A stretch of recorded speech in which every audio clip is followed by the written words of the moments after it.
Good day. In this video, we are going to try and simplify as well as solve indices question. Okay, so indices are just powers.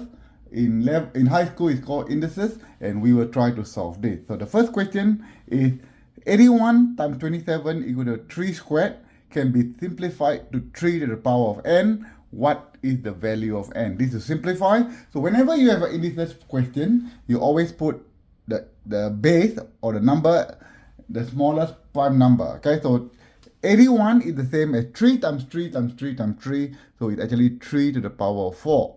And 27 is just 3 times 3 times 3, 27, so it's going to be 3 to the power of 3. Okay, so and then the bottom part or the denominator is going to be 3 squared. So if you know the indices, when you multiply the same base, for example, x4 times x3 is going to be x7, you add the power. So now 4 plus 3 is going to be 7, and divide by 3 to the power 2.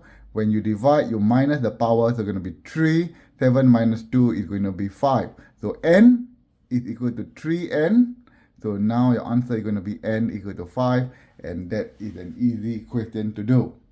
Okay, now we'll do a harder question on indices, and let's see whether you can solve this. Okay, yep, so we shall adjust the paper a bit, make it up. Okay, so this is a bit harder. Okay, so you need to make y the subject of formula in terms of x. Given that 4x plus 1 times 8, 2x minus 3 equal to 2, 5y. So I said before, in this question, you must make the base the same. So in this case, the base is 2 because it's a prime number. So 4 is the same as 2 squared. Okay, and then the algebra expression is there. It just remains the same.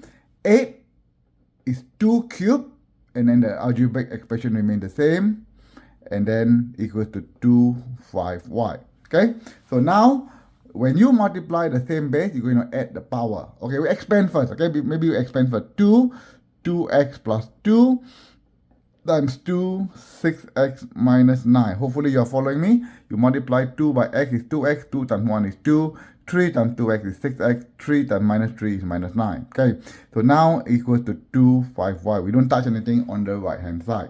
Now, as I said before, the same base, when you multiply, you add the power. So it's going to be 2x plus 2 plus 6x minus 9, and that is equal to 2, 5y. Now we're going to simplify that part here. 2x plus 2, 2x plus 6x is going to be 8x.